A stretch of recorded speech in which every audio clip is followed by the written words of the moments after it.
Hi guys, Tracy here with a layout that I did a couple of weeks ago using the Studio Calico roller rink kit with the Rainbow Kneesocks add-on.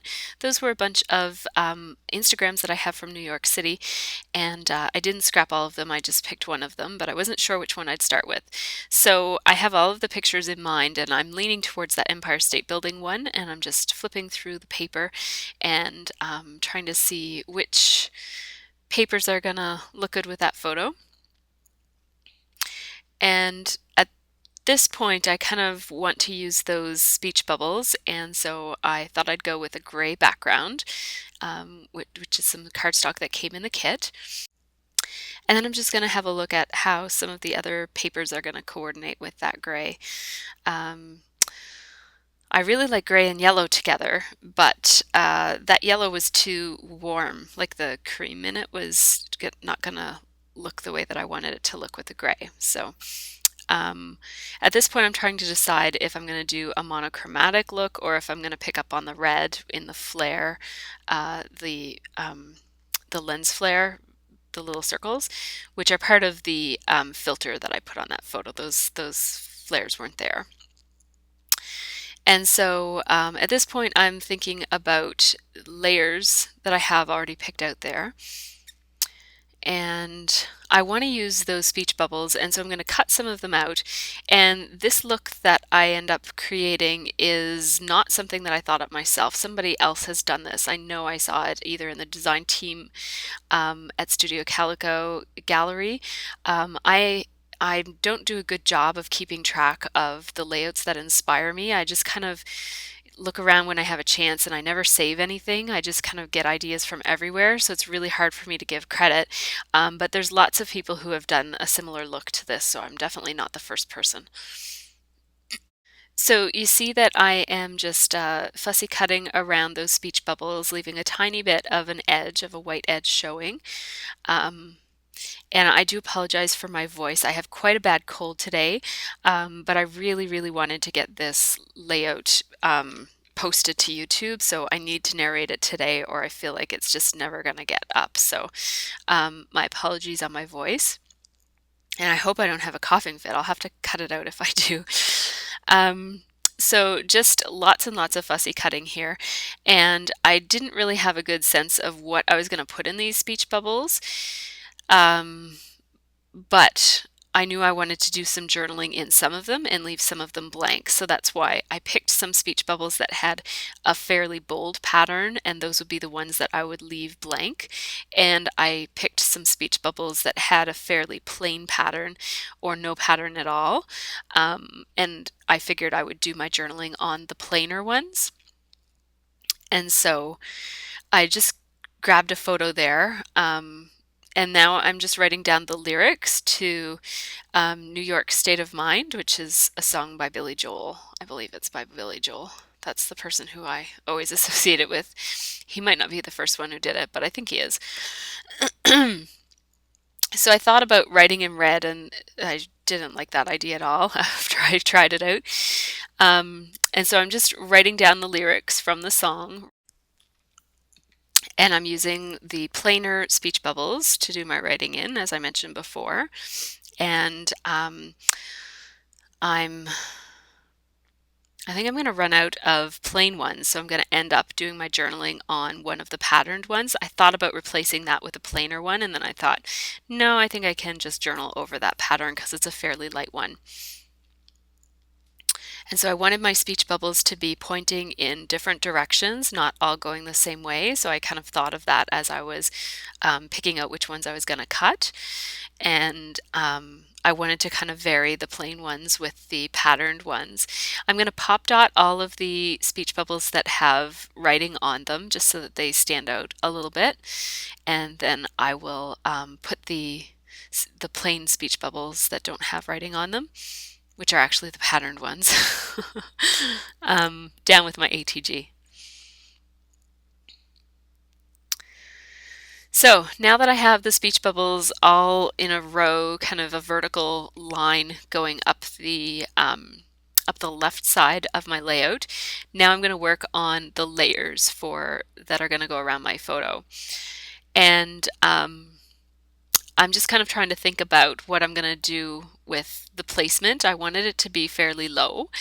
And typically, I don't usually create negative. Usually when I'm looking for this kind of a look where I have holes in my paper, I just pick paper that already had holes in it. But I really wanted to use that paper because it's from the kit, so I wanted to use it.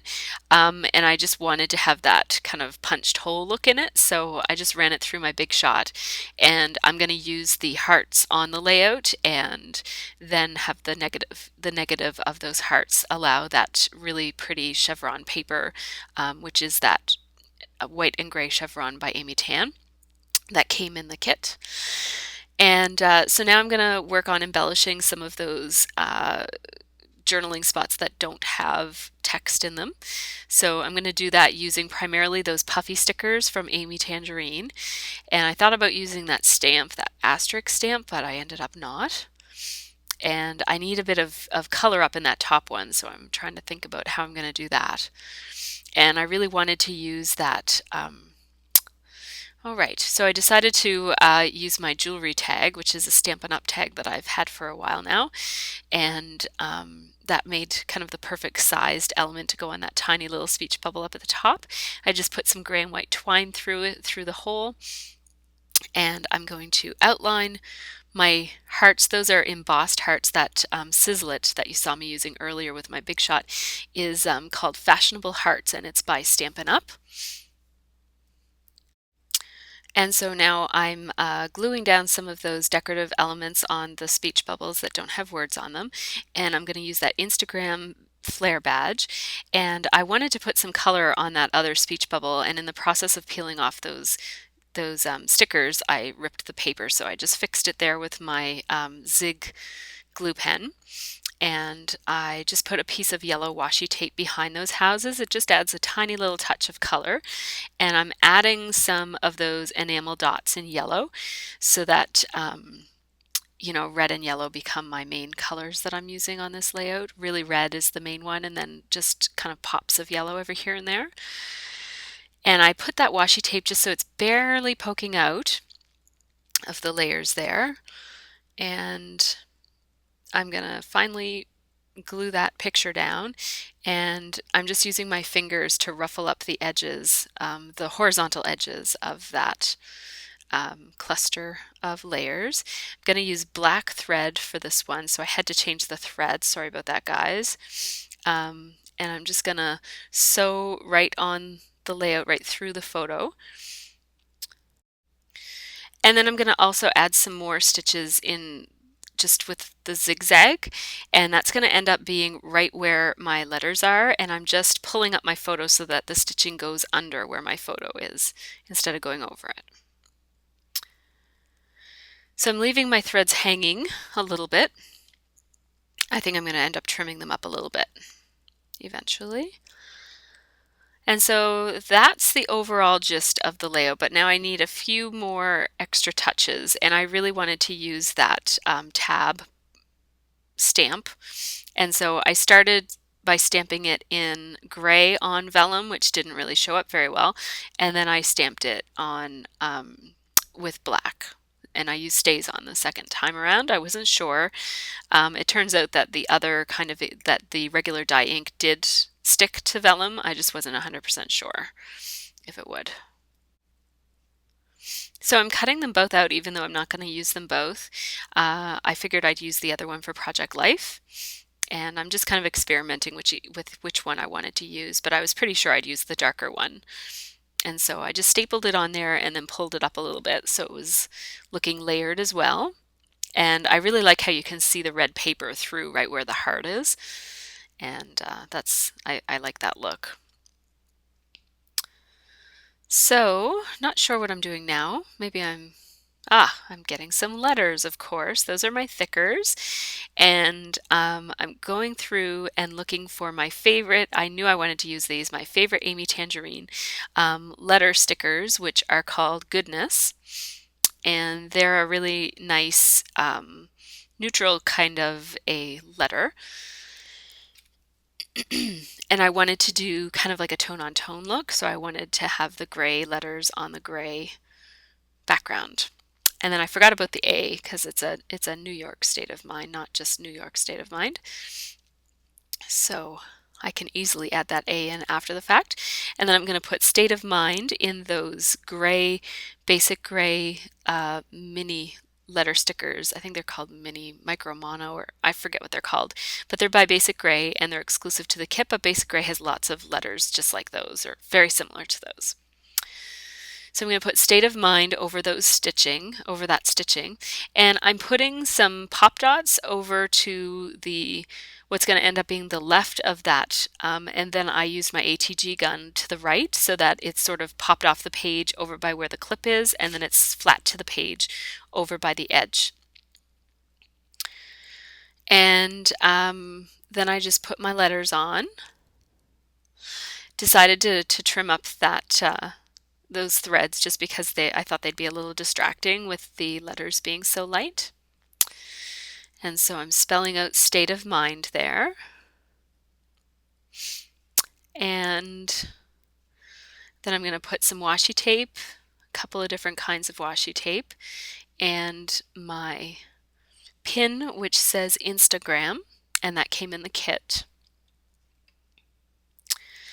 And I am finally gluing down some of those elements that I picked out earlier to decorate the speech bubbles with. And I guess I'm sewing. Yeah, I forgot about that. Sorry about that, guys. I shouldn't laugh when I have a cold. I'll cut that part out. So yeah, I since I had the black thread in my machine, I thought that would be a good element to contrast with the red and the yellow that's on there. And so just a tiny, tiny bit of stitching on those red die cuts. One was made with my Sizzix and one was made with a punch. Then I put the puffy stickers over top and replaced those enamel dots. I was going to put an asterisk there, but I've used so many asterisks lately, I wanted to do something different. And where it's a city, I like the use of arrows. They have a real dynamic feel to them, and so I thought it would kind of emphasize the busyness of the city and the energy of the city. So I took one of those orangish red sequins from a previous kit, and I spread them around in a couple of different places. One of them I put a yellow enamel dot on, and now I'm going to just spray that arrow with Studio Calico Mr. Huey's in, what is it called? Overdue, which looked a little too orangey to me, and so I just put a little bit of red ink over top of it just to make it stand out a little bit from the page, taking a yellow sequin and gluing it down just for a little bit of interest there by the arrow. And that's the layout. So now you get to see some of the close-ups. This was a different one for me. I'm doing lots of different ones these days, but you know, trying to kind of just shake it up a little bit. And yeah, so this one was really fun. I really like all those speech bubbles down the side and how it gives me a chance to have all the lyrics to the song. Not all of them, but most of them. And those layers look really nice. I wasn't sure how the neutral layers would look, but just adding a pop of washi tape in yellow really, you know, made a difference, I think. So thanks so much for watching, guys, and for putting up with my crazy voice today. I'm going to put up a couple of Project Life videos too while I'm sick because I can't do much scrapping. So take care.